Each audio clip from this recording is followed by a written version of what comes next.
Selva! Saudações a todos. Estou aqui hoje com muito orgulho, muito prazer, iniciando uma nova fase da minha vida, após mais de 20 anos na Polícia Federal e após contribuir para a Previdência por 39 anos, estou aposentado, mas não fora da luta, nunca vou ficar fora do bom combate, só mudei de trincheira. Então, agora não mais na polícia, mas tentando comunicar, passar informações honestas, técnicas sobre meio ambiente e sobre segurança pública, a Amazônia de modo geral, como quem conhece meu trabalho. Esqueci até de falar meu nome.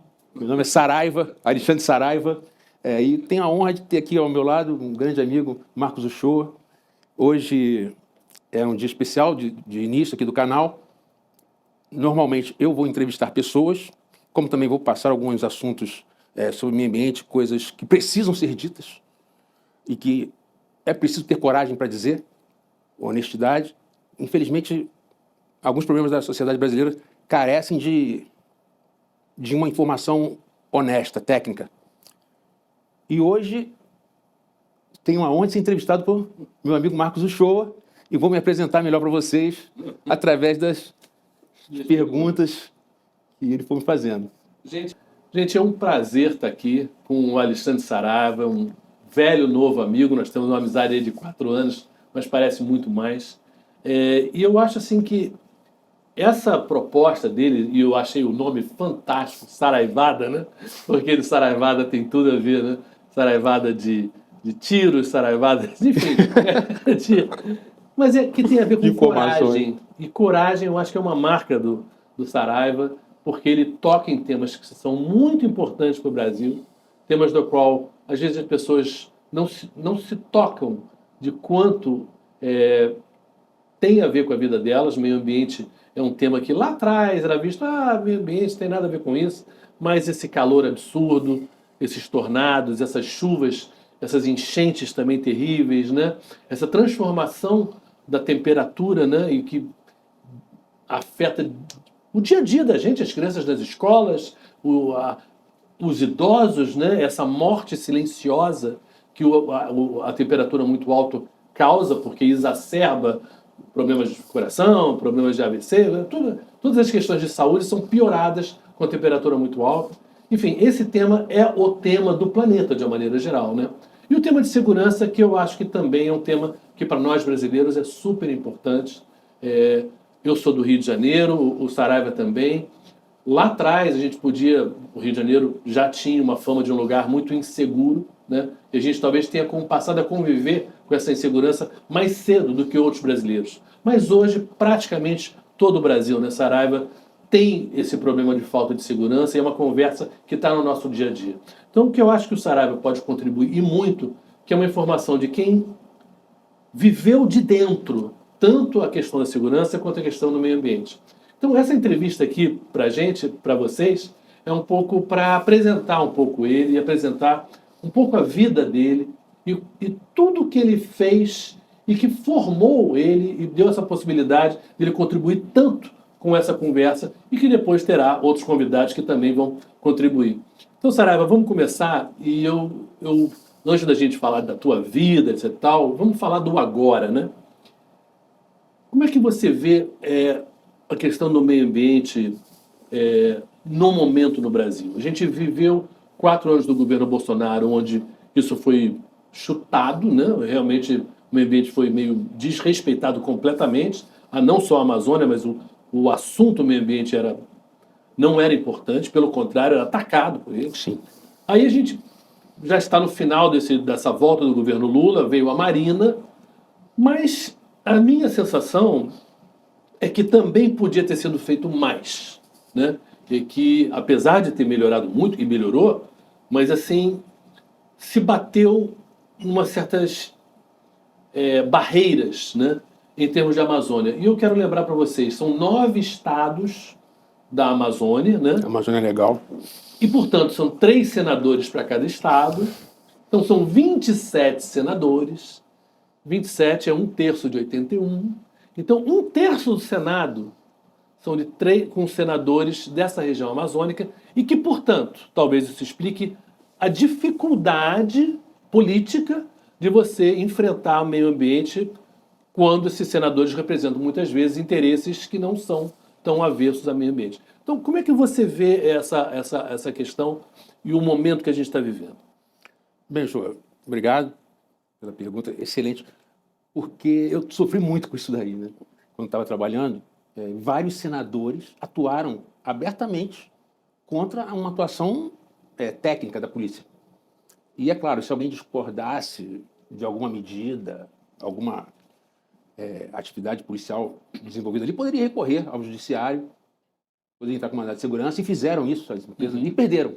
E aí criaram uma nova instância, que é a política. Então, assim, existe hoje uma capacidade técnica para se reverter o desmatamento, existe uma capacidade operacional, mas existe um escudo político, uma bancada do crime, que está no Senado e está na Câmara também. São 8 por estado, no mínimo 8, né? Acho que o Amazonas tem mais deputados, e que não deixam, de certa forma, amarram o executivo. Não é que o executivo também não pudesse fazer mais, mas é inevitável, para combater o desmatamento da Amazônia, é inevitável o choque com os governadores. Inevitável. Mas acho que o governo ficou muito tímido nesse combate. Então, apesar do executivo hoje não ter um discurso horrível contra o meio ambiente, né, infelizmente, os estados atrapalham demais, porque até por atribuição dos estados também combater os crimes ambientais. Quando o estado não faz isso, por exemplo, o Pará. Pará não tem concurso para analista ambiental. Os analistas ambientais da Secretaria de Meio Ambiente do Pará são contratados, CLT, por 2 anos. Então, que independência esse servidor vai ter para aplicar uma multa? Né? O Pará, por exemplo, para não falar só o Pará e Mato Grosso, que historicamente são responsáveis por 50% do desmatamento da Amazônia, não participam do Sistema Nacional de Controle da Extração de Madeira. E fazem isso com base em uma liminar do Poder Judiciário de primeira instância de Belém e de Cuiabá.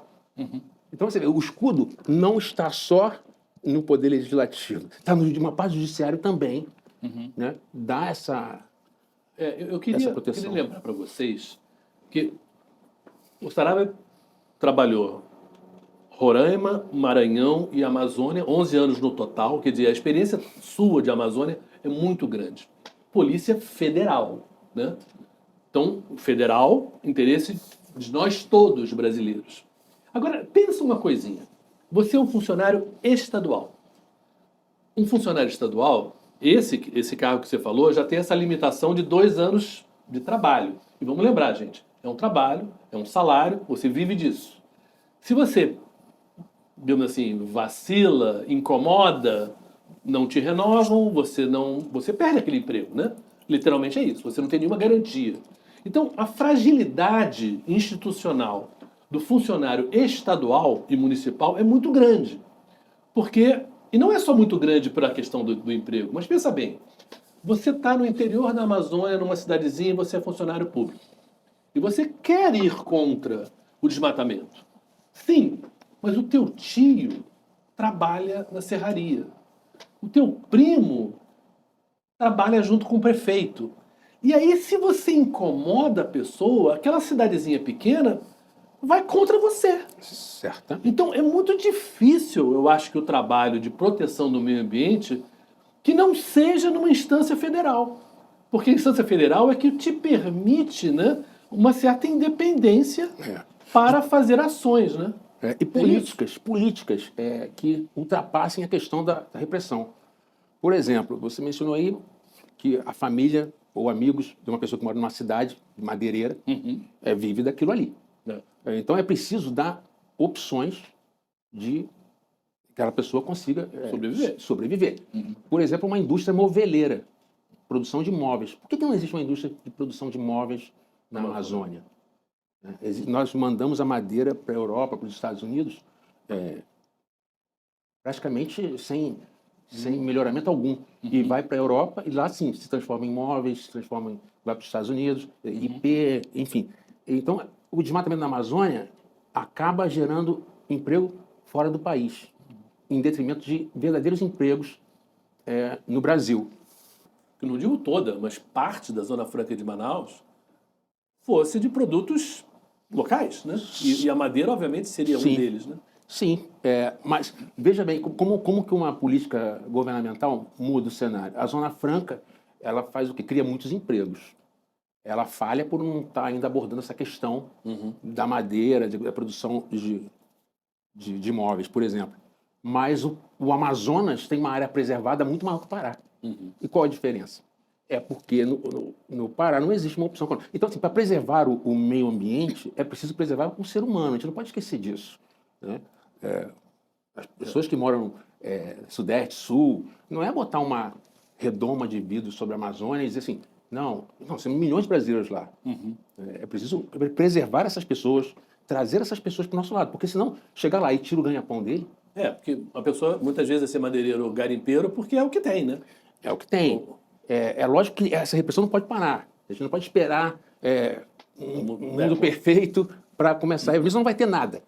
Mas as coisas têm que andar juntas. E o que se vê hoje é que, na verdade, durante o governo Bolsonaro, essa atividade criminosa era incentivada. Incentivada. O que não acontece hoje. Mas quando a gente vai ver os números, apesar daqueles números do INPE estarem mostrando desmatamento, o que eu vejo, e eu estou até escrevendo um artigo científico sobre isso, é que parece mudar alguns parâmetros. Na minha opinião, continua mesmo. E com muita tristeza que eu falo isso, mas quando a gente vai ver em termos de área desmatada, de destruição, eu não acredito em grande mudança, não. Aquela área mesmo, que houve aquela grande apreensão de madeira, 226 mil metros cúbicos de madeira que nós fizemos, naquela mesma área está ocorrendo desmatamento hoje, com autorização do IBAMA. Como é que pode isso? Então, essa operação que ele está falando foi a maior operação da história, né, do Brasil de apreensão de madeira. E você sofreu, isso foi 2020, né? 2020, finalzinho de 2020, iníciozinho de 2021. Quer dizer, e você sofreu uma perseguição, né, e um impacto muito grande naquele momento por cumprir o seu dever, digamos assim, né? Você conseguiu ali afetar um crime, né? Não permitir um crime, mas o crime continuou de certa maneira, né? Continuou, porque nós conseguimos vencer a questão operacional. Nós temos tecnologias e metodologias de ataque que a gente começou a ficar na frente. Né? Monitoramento por satélite. E eu acho que foi a primeira vez que eles realmente sentiram o golpe. Essa organização criminosa que explora a madeira da Amazônia. E aí houve uma movimentação política despudorada para me retirar do cargo. E inicialmente com senadores, deputados. Quando você vai ver lá na doação de campanha, tem um monte de gente, né, que doa para esse pessoal que é envolvido com a atividade ilícita. Mas o ápice disso foi o Ricardo Salles aparecer lá. Que era então o ministro do Meio Ambiente. E dizer que ia liberar tudo e apresentar um monte de documento falso. E aí eu não podia aceitar aquilo. O que eu tinha que fazer estava previsto na lei. Mas se eu não fizesse, não teria acontecido nada comigo. Sim, claro. A verdade é essa. Eu fiz o que deveria ser feito. E por isso, no dia seguinte, foi exonerado. Então...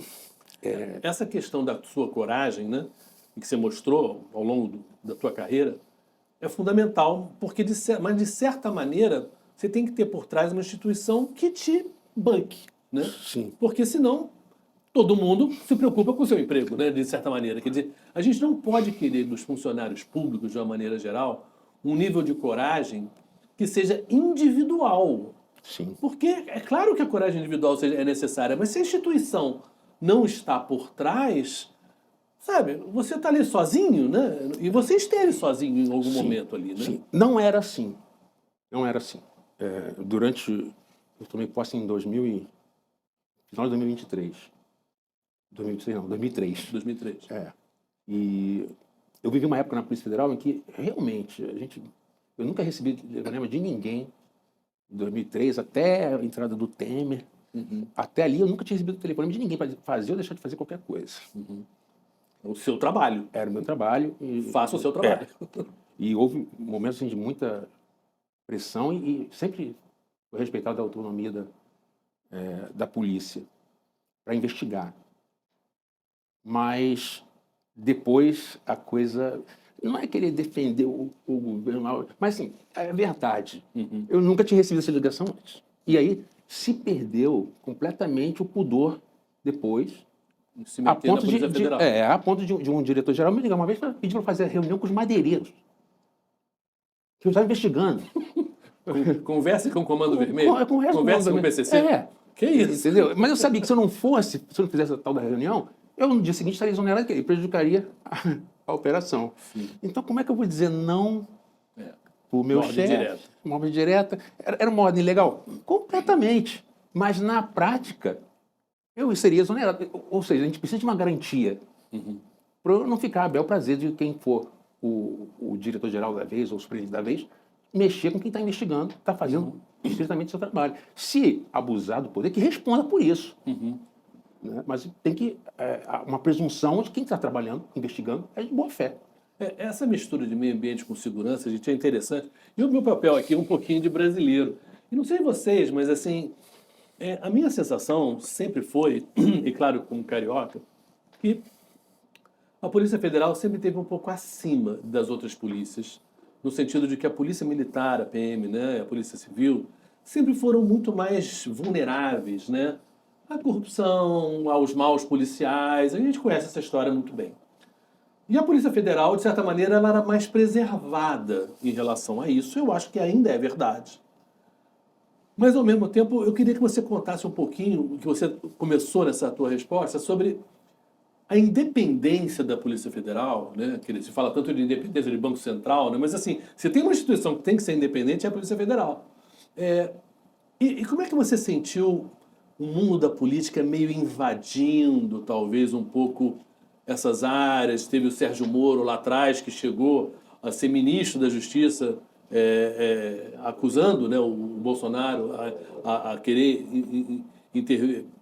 se meter ali na Polícia Federal, querer... Mas eu acho que, assim, depois que uma certa porta é aberta, ela nunca fecha completamente. Exato. Então, como é que você sente essa mudança hoje para um policial federal, por exemplo, hoje, você acabou de se aposentar, mas, assim, há um incômodo. Como é que você sente isso lá dentro? Com certeza. Até porque eu falava abertamente, eu nunca vou me aposentar. Eu amava a polícia. Amava. Eu não trabalhava como um louco. Eu não via a polícia nem como trabalho, que era tão bom trabalhar e assim, acreditava que podia estar contribuindo. Bem, né? Contribuindo para o nosso país melhorar. Né? Mas, em determinado momento, houve uma ruptura muito séria, em que foi no governo Temer. A primeira ligação que eu recebi, intervindo em operação minha, foi no governo Temer. Antes disso, eu nunca ouvi falar, nem comigo, nem com ninguém. E olha que a Polícia Federal batia muito no governo. Incomodou muita gente. Muito, inclusive em operação minha, aqui no Ibama do Rio, entendeu? Que foi o governo todo. Mas, e aí eu digo, a Marina, na época, era ministra do Meio Ambiente. A postura que ela teve foi o quê? O que vocês precisarem, nós vamos colaborar. E, de fato, colaboraram. Sim, sim. Né? No Ministério do Meio Ambiente. É a postura que você pega do Ricardo Sazé. Falou isso para os criminosos. Então, isso a gente tem que separar. Eu acho lamentável que a direita adote esse discurso contrário ao meio ambiente, porque não precisa ser assim. E eu já falei outras vezes, muitas pessoas que estão no aspecto político da direita, no espectro político da direita, eles querem a Amazônia preservada. O problema é que a nossa direita é uma direita tacanha. O meio ambiente é uma pauta suprapartidária. A mesma água que o cara de direita bebe é o que o cara da esquerda bebe também. Não se mata galinha de ovos de ouro, né? Quer dizer, a Amazônia é a galinha, né? Exatamente. E nós estamos, sobre qualquer aspecto, se for analisar, não tem sensibilidade do meio ambiente, então a Amazônia também é dinheiro. Né? Se quer ver por esse lado, o que a gente tem ali de riqueza genética, é uma fábrica de moléculas que a evolução criou. E vários desses de substâncias já foram alvo de utilização por empresas estrangeiras que utilizam por quê? Porque a gente não pesquisa nada. A gente precisava ali é pegar o INPA, o Instituto Nacional de Pesquisa da Amazônia, e dar uma mega estrutura, tipo, como o MIT nos Estados Unidos, e botar Sim, dentro sim. da Amazônia. Vamos pesquisar, porque a floresta vale muito, mesmo se você olhar pelo lado do dinheiro, ela vale muito mais dinheiro em pé Claro. do que derrubada. Né? Porque Sem falar da questão da chuva, né? Quer dizer, ela como produtora e reguladora do nosso clima no Brasil, de uma maneira geral, e a gente está vendo, e eu fiz reportagem sobre isso no ano passado, teve a COP30 em Belém, né? O estado hoje que mais sofre com um clima louco é o estado mais distante da Amazônia, que é o Rio Grande do Sul, né? Nos últimos 5 anos tinha sido seca, seca, seca, enchente. Ano passado teve enchente e seca. E esse ano a gente está vendo aí já aquela coisa, sabe? O Rio Grande do Sul, que é um lugar de agricultura familiar, muitas vezes, assim, é um problema social, não é um problema simplesmente de os grandes produtores de Goiás, que são aquelas fazendas enormes, ou Mato Grosso. Não, estou falando de gente, de famílias mesmo, que estão. O número de suicídios de agricultores familiares no Rio Grande do Sul aumentou muito, porque a pessoa fica endividada e não sabe para onde correr. Então, quer dizer, estamos falando de um lugar que é o mais distante possível da Amazônia e que está diretamente sofrendo com o desmatamento da Amazônia e mais ao sul. Quer dizer, é um problema econômico, mas assim, é um problema que eu acho que esse talvez seja a questão assim meio delicada, que muita gente no Brasil acha, a Amazônia está lá em cima, não tem nada a ver com isso. Mas completamente, tudo tem a ver com a Amazônia no Brasil, né? tem aquela grande seca de 2014, que atingiu pesadamente São Paulo, então começou a influenciar na produção de energia. Sim. Produção de energia, a maior matriz energética no Brasil. Os reservatórios todos caíram tremendamente. E o principal insumo da agricultura, ou seja, do agronegócio, é água. Água. Não tem como. Não tem como. Esse negócio não existe. Então, assim, o agronegócio apoiar o desmatamento na Amazônia, apoiar madeireiros ilegais, isso é um tremendo de um tiro no pé. Porque o nosso agronegócio ele tem competência para desenvolver e para produzir, sem precisar se misturar com essa bandidagem, que não tem outro nome para definir. É burro também, né? Porque você ia querer explorar ao máximo Porque e aí perde. Assim, você vai ganhar 100 em vez de ganhar de 50 para o resto da vida, né? Mas vai ganhar 100 durante quantos anos? Claro que vai bater, vai perder esse negócio. Agora, eu queria voltar, porque é engraçado, o curioso, assim, da possibilidade de entrevistar o Saravia, que a gente está sempre andando com a perna direita e com a perna esquerda, o meio ambiente e a segurança. E a Amazônia é uma coisa também recente, como PCC, Comando Vermelho, como organizações criminosas viram na Amazônia uma oportunidade de ganhar muito dinheiro muito fácil, porque o Estado está muito distante. De fato, você já tem regiões da Amazônia que você não entra sem os caras saberem que você está lá dentro e como jornalista, gente, não estou nem falando como polícia, não. Assim, como jornalista, tem lugares que não dá para fazer reportagem. Como é que é? Eu acho que eles enxergaram, porque de burros, obviamente, eles não têm nada, quer dizer, essa oportunidade de ganhar muito dinheiro fácil? Sem sombra de dúvida. O que eu vejo, eu sou de São Gonçalo. Então, acompanhei como o Estado foi perdendo para o crime no Rio de Janeiro. Né?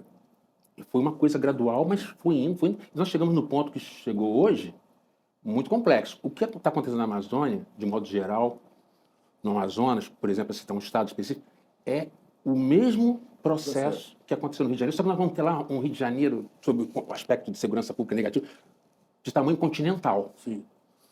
Com um problema que é a selva, a floresta, que dificulta muito, a logística na Amazônia é complicada, as fronteiras, ou seja, nós temos um insurgente criminal que está solapando o Estado brasileiro. Né? E nós precisamos fortalecendo a cada ano. Se fortalecendo, porque naquelas cidades mais afastadas ali, a eleição de prefeito é diretamente influenciada, as eleições municipais, prefeituras, etc. Prefeitura fica muito... com mais ambição para deputado estadual, deputado federal, Sim. Obviamente. Eles não vão parar ali. Né? Não vão. E tem um caso emblemático lá no Amazonas, que nós investigamos um sujeito que ele já tinha passado por tráfico de drogas por 20 anos. Tinha sentença, transitado julgado, cumpriu pena, respondeu inquérito. Em determinado momento ele saiu do tráfico e foi para Madeira. E ele em 3 anos movimentou 18 milhões de reais em Madeira. Então, o que ele pensou? Pô, olha o meu risco aqui no crime ambiental, que você vê, se fizer uma leitura estrita, né, da lei, vai aplicar só a 9605, Sim. a lei dos crimes ambientais, a pena é muito mais baixa que o tráfico de drogas. Sim. E a própria rejeição, o estigma social contra o tráfico de drogas é um. Sim. Eu concordo. Agora, por que não se estende isso ao crime ambiental, ao garimpo? Eu falo às vezes assim, um sujeito pode deixar a filha namorar com um madeireiro ilegal, mas jamais deixaria com um traficante. Sim. Eu acho que nem meu filho, nem minha filha... Explica um pouco culturalmente o que nós somos, né? Explica, porque Mas tem uma tolerância. lembrando, gente, que, olha só, o garimpo na Amazônia é a destruição dos rios, né? Aquele uso do mercúrio, aquele abuso, que deu coisa assim. Você está destruindo regiões assim inteiras. Não é só... porque é a destruição da madeira, sim, mas é a destruição aí dos rios, da vida, da pesca, obviamente dos povos indígenas lá. Quer dizer, é um dano, assim, que não é uma coisa que você conserta assim. Não. Quer dizer, no caso... E ouro, muito fácil, o cara atravessa a fronteira e vende aquele ouro. Exatamente. E o ouro, ele é liquidez absoluta. Ele sai com ouro e volta com droga. Sim, sim. Então, existe um fenômeno que é estudado na criminologia chamado convergência criminosa. Então, se vários grupos criminosos atuam numa região em negócios separados, a tendência é ou eles se aglutinarem ou, no mínimo, colaborarem entre si. Ou disputarem. Né? Sim. E essas organizações criminosas que atuam no Rio de Janeiro já têm tentáculos lá. São Paulo também.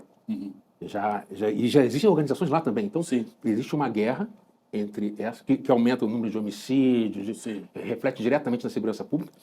E, aliás, segurança pública, por que existe o Estado? Por que existe o Brasil, os Estados Unidos, qualquer Estado, Inglaterra? Qual foi o pacto que se fez com o Estado? Eu abro mão de praticar a violência, passo a exclusividade para o Estado e o Estado me protege. Então, a segurança é o cerne para a criação do Estado. Mas por que não tem o Ministério da Segurança Pública? Isso deveria ser pensado, porque se você não valoriza a segurança pública, você não consegue garantir os outros direitos. Fica muito difícil garantir a educação quando você não tem segurança pública. Fica muito difícil você garantir a saúde quando não tem segurança pública. Fica impossível combater. Economia, né? Você ser achacado, você ser ameaçado, você, enfim, exatamente, morto, né? Por não obedecer essas organizações. Então, vamos agora voltar um pouquinho aí para a história do Alexandre, porque você é de São Gonçalo. Muita gente, até no Rio de Janeiro, não sabe, no Brasil, imagino, menos ainda. São Gonçalo é um município ali do lado de Niterói, né? Do lado do Rio, todo mundo sabe. Niterói, muita gente ouviu falar, São Gonçalo menos. São Gonçalo é maior que Niterói, seria o segundo maior município do estado do Rio de Janeiro, mais importante. Que hoje, né, é de onde vem o Vini Júnior, aliás, para trazer para uma pessoa que está mais falada, o Vini Júnior vem de lá. E São Gonçalo, o que era São Gonçalo na sua infância? E o que a sua infância te ensinou daquela São Gonçalo? Como é que você começou? Tu era de uma família mais para pobre? Conta um pouquinho desse começo. Mais para pobre. E assim, eu já nasci dando problema, né? Porque eu passei da hora de nascer e eu nasci preto. Porque eu passei da hora de nascer, deu hipoxia. E não há problema nenhum em nascer negro, preto. Claro. Né? O meu DNA ancestral Não, mas a minha mãe era branca, meu pai também. Então, assim, meu pai falou, não. Meu nascimento foi feito 6 meses depois. Então, assim... Caramba, que confusão. Uma confusão. Você já criou confusão nascendo. Porra, imagina a situação da minha... Coitada. E aí deu uma confusão danada. Mas depois eu voltei... Sim, o oxigênio entrou, né, mudou a cor. Aí... Mas continuamos aquela vida, né, indo do jeito que dava. E São Gonçalo era meio rural, assim. Eu lembro que o nosso sonho, dos garotos, assim, quando é que nossa rua vai ser asfaltada? E hoje a rua é asfaltada, mas eu não posso entrar lá. Entendeu? Assim, adiantou o Estado chegar lá com a rua? Se hoje é muito mais inseguro do que antes. Muito mais. A tua infância era insegura ou quase nada? Eu achava que não. Durante muito tempo eu achei que não. Aí quando eu saí um pouco para trabalhar no Rio e saí um pouco daquela órbita de São Gonçalo, uma vez um amigo meu perguntou assim para mim, mas São Gonçalo é muito perigoso? Eu falei, não, cara, eu não acho perigoso. Aí ele falou assim, quantas pessoas você conhece que já morreram? Eu falei, a minha vida toda eu conheço umas 15. Aí ele disse para mim, Você não acha perigoso? Eu falei, você conhece quantos? Ele, nenhuma. E aí que caiu a minha ficha. Porque você vai se acostumando com aquela violência. É aquela história que diz, né? Se botar um sapo, for aquecendo a água aos poucos, Ele vai se acostumando. ele vai se acostumando. Até morrer. Até morrer. Né? Então, A essa gente vai se adaptando, né? É. A gente, como bicho, né? A gente vai se adaptando um Está dentro da pouco, sua né? normalidade. Nós morando no Rio de Janeiro, né? Eu conheço gente, trabalhei muito tempo fora do Brasil, que tal. Tem muita gente que adora, né, a imagem do Brasil, mas tem medo do Rio de Janeiro. Tem muito brasileiro que não, Rio de Janeiro eu não quero visitar, querer. Claro, e tem vários Rios de Janeiro, né? Como tem vários Brasis, né? Na questão de segurança. A Zona Sul, no Rio, obviamente muito mais protegida. Mas, assim, é muito perto. São Gonçalo, você atravessa a ponte ali, indo para Búzios, que muita gente conhece. Búzios, você passa do lado de São Gonçalo, quer dizer, uma coisa assim. E, então, você foi descobrindo que São Gonçalo, que você vivia, não era tão calmo assim, e foi te incomodando? E teve por referência, polícia? por referência já me acordou. Mas a situação foi piorando muito. Houve um aumento exponencial da violência. Sim. Em determinado momento, porque quanto mais o Estado não está presente, mais vai afrouxando e mais vão crescendo. É como um tumor. Ambição, né? Uhum. É como um tumor. Porque uma das coisas que se diz em segurança pública é se perceber o Estado, o guardião. E o guardião não necessariamente é um policial. Sim. Pode ser uma câmera, um satélite. Mas assim, não é o Estado ser o grande irmão e olhar tudo das pessoas. Mas assim, é preciso que o cidadão confie que ele está sendo protegido, olhado pelo Estado. Né? Sim. Não para se descobrir se ele... coisas relativas à privacidade, mas para garantir a segurança. Sim. Né? E aí que está o grande dilema das forças de segurança. Até onde você pode ir para garantir a segurança sem atingir a privacidade, que também é outro direito constitucional, né? De valor incalculável. Mas, por exemplo, na tua infância, você via policial na rua, PM, passava, sei lá, que era Fusquinha, né, não sei o quê, ou quase não, ou não naquela área que você vivia, mas em outra sim. Isso é o alarme do tornado aqui no Rio de Janeiro. Cara. Enfim. A mudança climática. Você vê como é que as coisas estão, né? Nunca teve isso, né? Mas eu via, mas não via do lado positivo.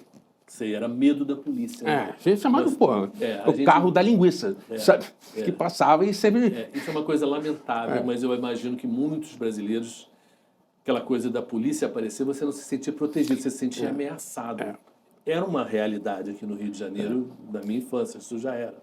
Quer dizer, uma coisa assim, é ruim isso, né? É ruim até para o policial e, obviamente, para a população. Porque você não sentir a polícia como parceira, né? Você sentir quase como, caramba, você é achacado, você é ameaçado, você... É difícil. Também esse papel, eu queria até me perguntar isso para você. Quando você virou policial, ou na decisão de virar policial, e claro que o policial federal é um pouco protegido desse sentimento, mas assim, você sentiu um pouquinho a diferença, pessoas lidando com você?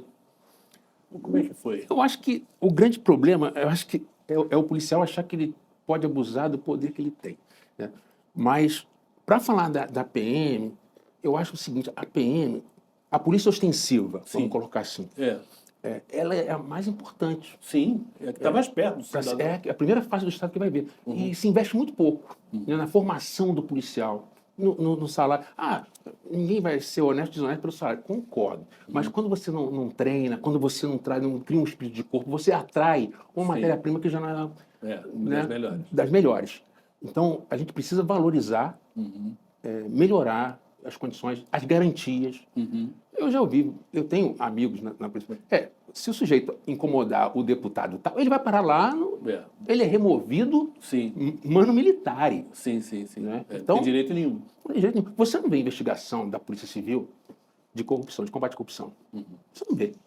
Porque o delegado que fizer isso, ou o policial que fizer isso... Vou mandar ele para no céu. É muito raro. Muito raro.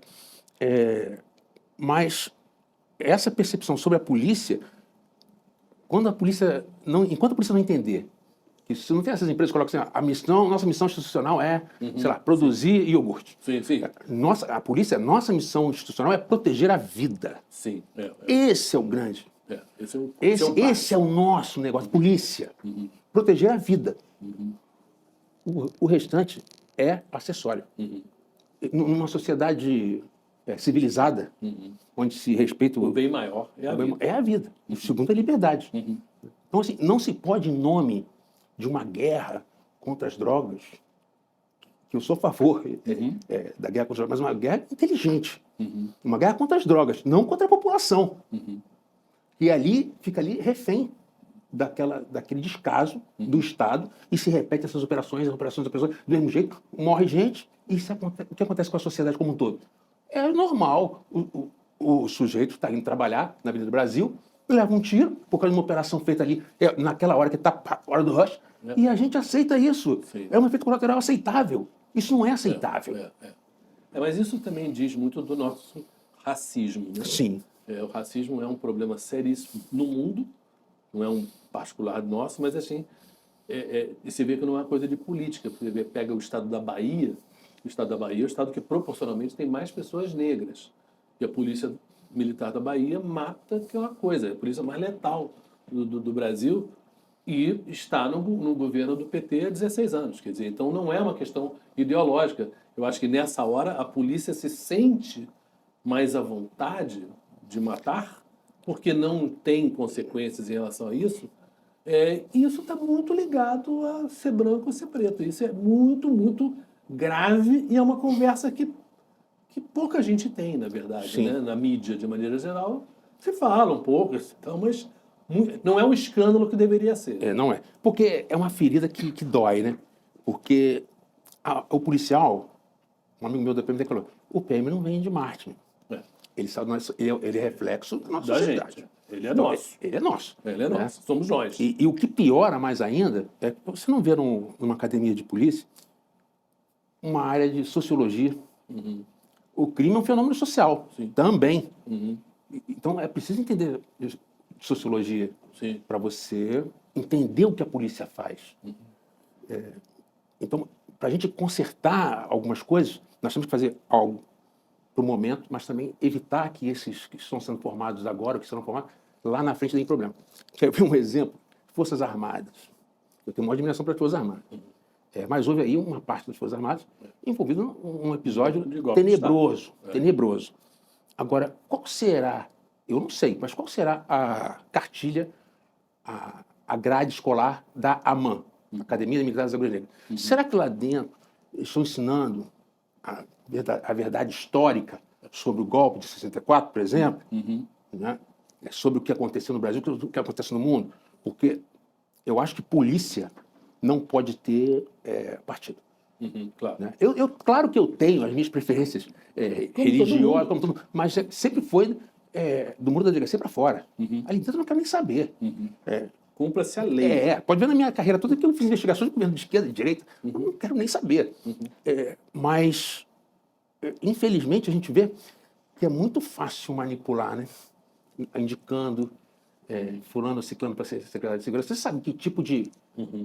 Todo mundo conhece todo mundo. Quando falava nos cargos de superintendente, você sabe quem é o pitbull e quem é poodle. Né? Você sabe. E isso é muito difícil de você quantificar. Então, se não houver uma cultura e garantias legais para que essa discricionariedade para se indicar e para se exonerar, por exemplo, nunca posso falar que eu fui superintendente por 10 anos, um superintendente deveria ter algum critério objetivo. Não pode ser a bel prazer. Gostei, não gostei. Porque, inevitavelmente, interesses políticos vão se chocar. Então, seria um momento de se pensar em uma lei para blindar. Mas não só a Polícia Federal. Hoje, a carreira. Hoje, o Ministério Público, o Judiciário. Eu percebo que as pessoas não estão muito à vontade para comprar essas brigas. Né? Muito... eu queria até te perguntar uma coisa que eu imagino que muita gente já deva ter querido te perguntar. Você tem uma coisa muito particular. Você foi muito admirado na sua carreira, tanto que, antes do Bolsonaro assumir, se cogitou a hipótese de você ser ministro do Meio Ambiente. Do Bolsonaro. Do Bolsonaro. E aí você processa o ministro do Bolsonaro, que foi o Ricardo Salles, e bate de frente com o que o Bolsonaro estava fazendo na Amazônia. Aí entra o governo Lula, e aí eu imagino que naquele momento ali que você também estaria entre um nome para ser muito bem aproveitado nesse combate à criminalidade, ao desmatamento, tudo que estava acontecendo na Amazônia. E você, porque você tinha sido escanteado, tirado da Amazônia, para ser posto no interior, em Volta Redonda, no interior do estado do Rio, na época do Bolsonaro. Eu imagino que você teria, obviamente, eu tenho um cara que joga muito bem nessa posição, sabe atacar, sabe fazer gol, eu vou botar o cara lá para fazer isso. E no governo Lula não te aproveitaram. O que aconteceu nesse momento? Por que você acha, ou por que você soube, que não aproveitaram o tanto que você conhecia de Amazônia? Repetindo, gente, foram 11 anos de Amazônia, 3 estados diferentes. Ninguém era mais qualificado do que você em termos de operações para combater o desmatamento e o crime na Amazônia. E por que você não foi? Eu acho que eu não ter ido, não ter sido escolhido, é uma coisa. Ministro até, beleza. Mas não está no time? Mas assim, é porque quase que foi um pré-requisito para trabalhar na divisão do meio ambiente, não saber nada de meio ambiente. Então não fui só eu escanteado, não. Se você pegar os nomes na Polícia Federal que entendem Lembrando, de meio ele ambiente. tem doutorado em meio ambiente. Ele não é só Polícia Federal, não. Ele entende de meio ambiente pela parte técnica e do saber do estudo. Isso foi uma coisa muito boa para mim, a universidade, né? E acho que isso é uma coisa que se precisa pensar também quando a gente quer... Se relaciona muito as coisas em segurança pública, nós precisamos que o policial ele esteja na universidade. Sim. Ele pode contribuir muito com muita informação que o pesquisador precisa. E vice-versa. E ele vai trazer da universidade para a polícia a tecnologia de ponta, que o meu doutorado foi na área científica. Então, assim, muitas coisas que eu aprendi no doutorado que fiz lá na Universidade Federal do Amazonas, eu apliquei no combate ao desmatamento. Tecnologia de ponta, na fronteira do conhecimento, que eu tive oportunidade, o meu orientador eu tive a honra de ser orientado pelo professor Niro Iguchi, um dos maiores nomes da ciência no Brasil, e especialista em mudança climática. E ele me orientou durante toda a tese, e eu aprendi muito com ele. Então, assim, abriu a minha mente para o lado da ciência. Eu saí daquela coisa de pensar estritamente da forma jurídica, estritamente da forma policial. E você oxigena, você evita a criação de bolhas radicalizantes dentro de uma instituição. Quando você tira e coloca na universidade, incentiva o policial a ir para a universidade, incentiva a universidade a ir para a polícia. Porque a gente precisa disso.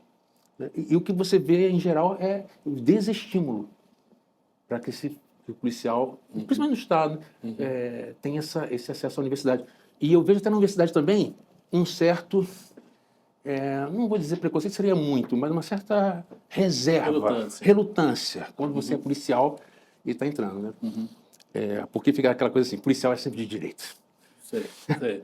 E não é verdade. Não é verdade. Tem gente de todas as tendências, né? Pessoas de todas as religiões, raças, credos, cores, enfim. Mas, por exemplo, a Marina, você se dava bem com a Marina, se dava mal com a Marina? Como é que... Ou foi a Marina que não quis? Ou você acha que foi acima da Marina? Não. Ou do lado da Marina? Enfim, ou foram esses governadores, senadores, assim, o teu nome era meio... Eles temiam ter você ali. O que me disseram foi que eu sou incontrolável. E eu gosto de ser incontrolável, porque o meu controle é a lei. Né? Mas eu conheci a ministra Marina na época que ela foi na época da operação, EUTEP, no Rio de Janeiro. Uma pessoa muito séria e apoiou a operação, como eu disse. E depois eu trabalhei na coordenação da segurança dela na campanha de 2014.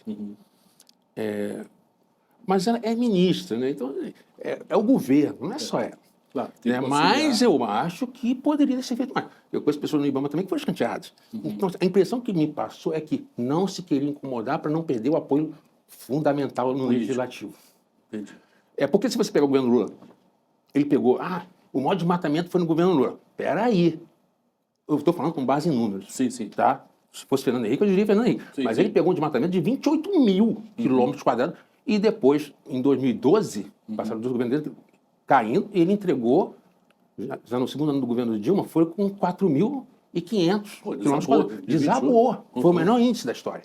Então, esse número mostra que dentro daquele grupo que está ali, que você não bota, não é a Marina, não é, assim, é um grupo político que está ali, tem muito mais sensibilidade ao meio ambiente que o outro lado, o que é um erro de estratégia enorme do outro lado. Inclusive, quando eu fui...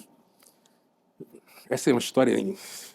enfim, o Bolsonaro me chamou para conversar sobre esse ministro do meio ambiente, porque alguém indicou meu nome para ele. Sim. Eu fui lá, mas eu fui assim... se eu não aceitar, vai entrar alguém e vai fazer... Se eu ficar lá 3 meses, 3 meses é menos. Então, fiquei numa sinuca, porque eu sabia que eu ia me arrebentar, mas eu peguei aquela oportunidade para dizer para ele, olha, a Amazônia é importante, muita gente que votou em você quer a Amazônia preservada. E parecia que eu ia mesmo, né? Mas Deus sabe o que faz. Né? E foi a melhor coisa. Não ter dado certo. Não, você ia bater de frente logo, muito rápido. Inevitável, né? Era inevitável. É claro que a gente tenta achar um jeito de convencer aquela pessoa. Claro. Eu falei para ele, por exemplo, não é só uma questão ambiental, é uma questão econômica. O Brasil está perdendo dinheiro. Aquecimento global é negacionista. Aquecimento global, sabe qual o país que vai mais ganhar com o aquecimento global? A Sibéria vai ter um exagero, as áreas de cultivo na antiga União Soviética. Claro, vai aumentar. A Rússia, e vai competir diretamente com o negócio brasileiro, que é de direita. Sim. Então, até do ponto de vista geopolítico, é um péssimo negócio destruir a Amazônia. Quer ver outra coisa? Qual a nossa grande defesa territorial nacional? A Amazônia. A Amazônia ela anula a tecnologia. Esse ataque de drone na Amazônia, pesadelo, não é como num campo aberto, né? Claro. Entrando com um drone no meio da floresta é bem diferente. Bem diferente. Comunicação, tudo é mais difícil. Então, assim, a Amazônia é um grande trunfo que nós temos sob o ponto de vista de defesa nacional. Então, até por isso ela também deve ser preservada. E outra coisa, dizer que a floresta não está fazendo, aquela floresta não está produzindo nada. Como assim não está produzindo? Ela ali já está gerando um serviço ambiental imenso. Deixa ela ali.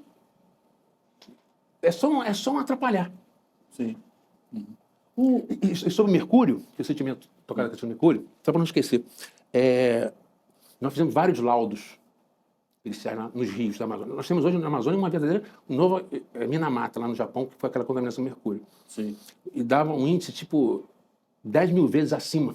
Meu Deus. 16 mil vezes acima do recomendado de mercúrio. E não tem tecnologia no mundo para limpar. Não tem. E, por coincidência, há 3 anos atrás, a Fiocruz soltou um artigo científico. Eu já tinha cantado essa pedra. Eu falei, se pegar os peixes aqui que são vendidos em Manaus, vai dar contaminação de mercúrio. Mas deu outra. 20% do pescado vendido estava contaminado com mercúrio. Caramba. E mercúrio é dano neurológico. Ou seja, uma gravidade, gente. É enorme, enorme. E nós temos uma verdadeira catástrofe silenciosa, contaminação de mercúrio na Amazônia.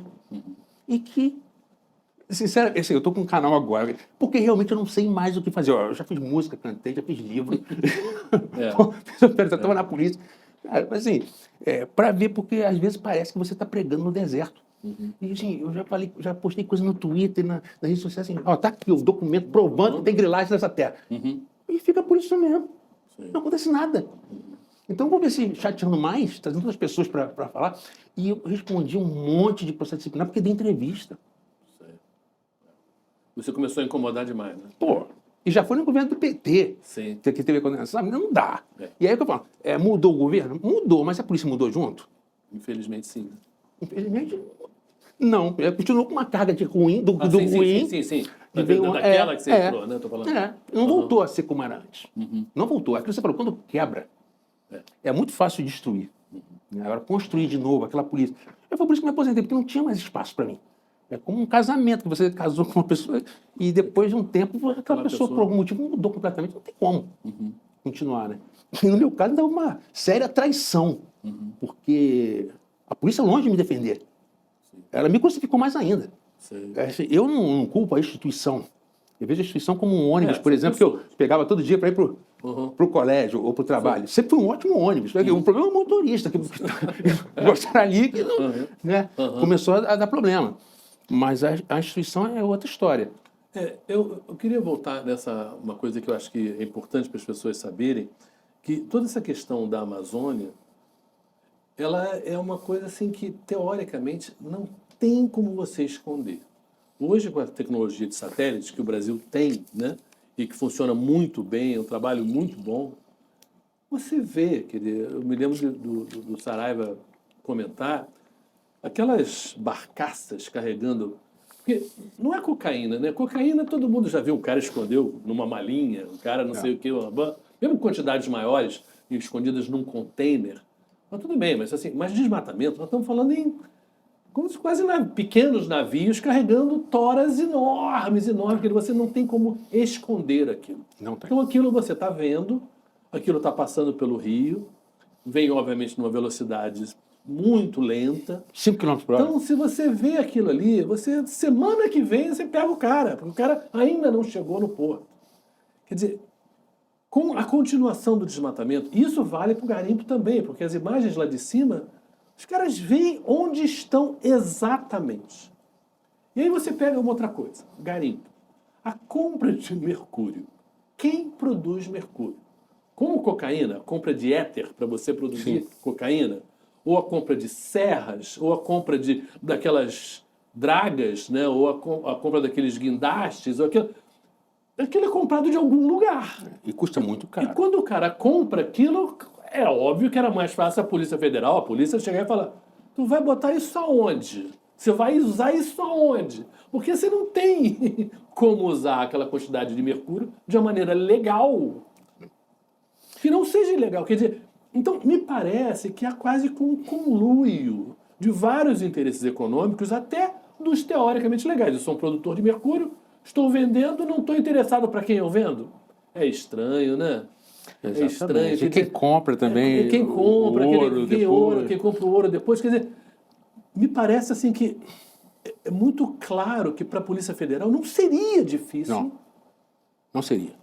quebrar isso de uma maneira muito forte. Não seria difícil. E eu posso falar tranquilamente, O porque que você fez? o que eu fiz. Lá em Roraima, a operação foi conduzida pelo delegado Ricardo, lá de Roraima, a Operação Chauara. E nós resolvemos o problema do garimpo lá na terra indígena Yanomami. Tiramos todas as balsas, botamos um correntão no rio, apreendemos todas as aeronaves e a gente segurou aquilo lá. Mas foi só eu sair. E no dia seguinte, o dia seguinte, não pode dizer, mas 3 meses depois, o posto tinha sido fechado, aí saiu o Estado, começou tudo de novo, e se chegou naquela situação escabrosa que nós encontramos lá no início do governo Lula, que foi deixado, né? Porque no governo Bolsonaro, os garimpeiros se sentiram no direito. O governador de Roraima, na época, ele editou uma lei proibindo que qualquer órgão policial destruísse as balsas de garimpo. Completamente inconstitucional, mas o Supremo levou 6 meses para julgar a inconstitucionalidade. Sim. Até lá, teoricamente, estava valendo, inibiu muita gente de fazer o governador do Pará instituiu o Dia do Garimpeiro. Sério, gente? Não, e se faz uma visão romântica do garimpeiro como se fosse um cara da bateia, mas não é. Não é. Uma draga daquela custa 200, 300 mil reais. Não é qualquer pessoa que... Aquilo ali são grandes interesses econômicos e até do crime organizado, e eu diria até principalmente, temos uma holding criminosa na Amazônia que mata como mataram o Dom e o filho. O Dom Phillips e o Bruno Ribeiro. Que eu conhecia os dois. O Bruno, inclusive, trabalhou numa operação nossa que foi a maior de destruição de balsas do garimpo, já usando essa tecnologia de satélite, mas foi ele que fez todo o trabalho de campo, ele que incentivou tudo. Foi até por conta dessa operação que logo depois ele foi exonerado. Aí qual o Estado, qual recado que o Estado passa para o crime, para a sociedade? Eu não gosto desse cara. Fica à vontade. Sei. E foi o que acabou acontecendo. Então, o servidor público hoje, eu imagino, que um delegado novo, ele vai pensar assim, ou um policial, um perito, que, enfim, vai olhar no meu caso.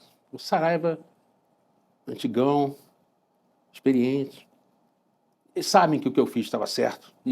Ninguém tem dúvida disso. Sim. Se ferrou todo. Imagine eu, que estou no estágio probatório ainda, estou ainda na progressão de carreira. Eu diria. Que independência ele tem? É lamentável, gente, é muito triste, mas assim, dá a impressão quase que você foi um exemplo, quer dizer, você foi, vamos assim, destruir essa pessoa para que ninguém ouse mais fazer essas coisas, não incomodem, não se metam nessa seara, né? Isso é interessante, por quê?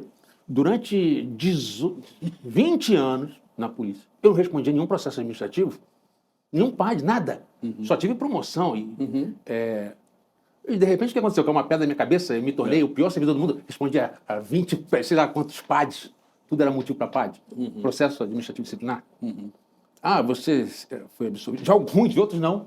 Porque é muito subjetivo. Vou ter que entrar com a ação judicial agora. Por que você não entrou? Não entrou porque eu estava dentro da Polícia Federal. Não vou. Sim. Mas agora, né, dizem que a vingança é um prato que se come frio. Eu não diria isso. Mas a justiça, no meu caso, vai ser um prato que comerei frio. Né? Mas não vou deixar passar. Sim.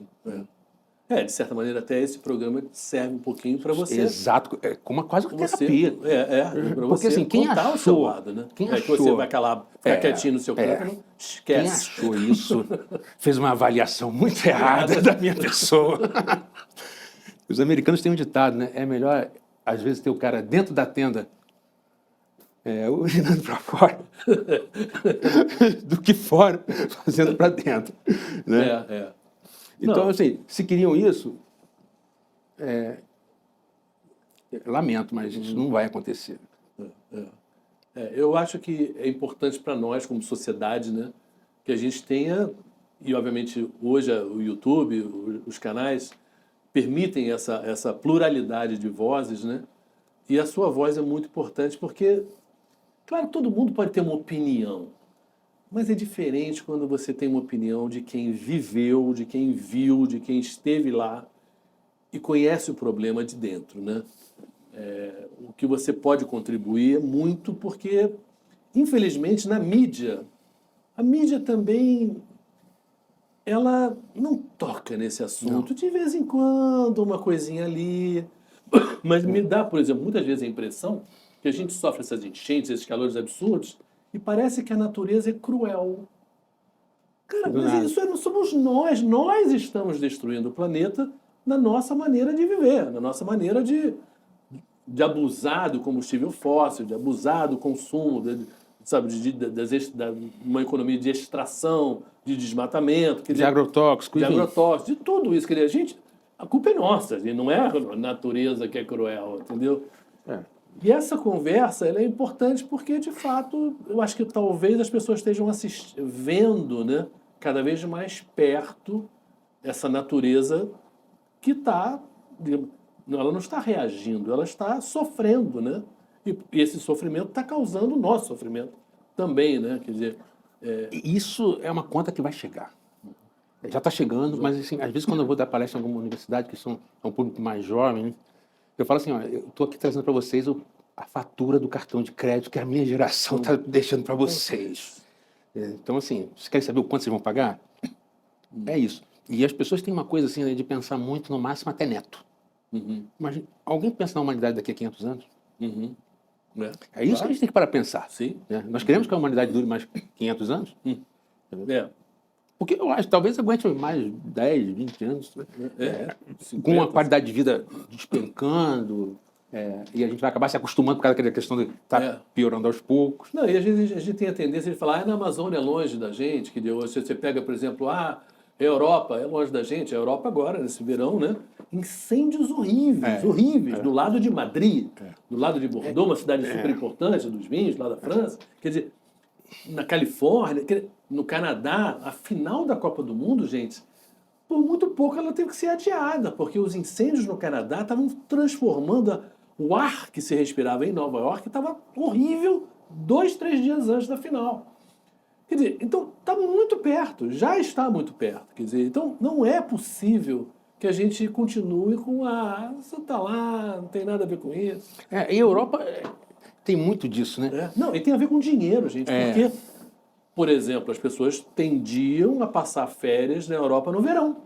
O verão está tão insuportável na Europa, de tão quente, que não dá para você... não vou no verão, quer dizer... Mas aí, isso já altera, por exemplo, as férias das crianças são em julho. Julho é o verão na Europa. Estou falando isso de uma maneira geral, não é porque quem tem dinheiro para ir para a Europa no Brasil, estou falando assim, para os europeus que tiram férias com seus filhos. Não estou nem falando da gente. Então, e o turismo emprega o quê? O turismo emprega a gente pra caramba, né? Então, se você destrói também essa fonte com a inteligência artificial, muitos outros empregos serão destruídos, o turismo permanece como uma fonte talvez até mais importante, né? De emprego para muita Sim. gente. Quer dizer, tudo, né, a gente vai vendo está ligado, né, preço de comida, né, está ligado à agricultura. Se a gente está destruindo, tem menos chuva, tem menos produção, obviamente a comida vai ficar mais cara na mesa da gente. Quer dizer, eu acho que é importante que a gente, que o teu programa seja, sabe, tantas dimensões, né? Exatamente, essas dimensões do problema ambiental. Por exemplo, inteligência artificial. O que a inteligência artificial tem a ver com o problema ambiental? Os data centers, que eles querem tirar de lá, consomem água e energia. Muita coisa. E a Europa diz assim, nós zeramos a emissão de CO2. Claro, passaram as fábricas para a China. E aí... Mas continuam consumindo. Ele não entende que o planeta é o mesmo, né? Mesma coisa, a gente que no Rio de Janeiro acha que a Amazônia está longe. Não tem. O planeta é uma célulazinha pequena e que faz ali...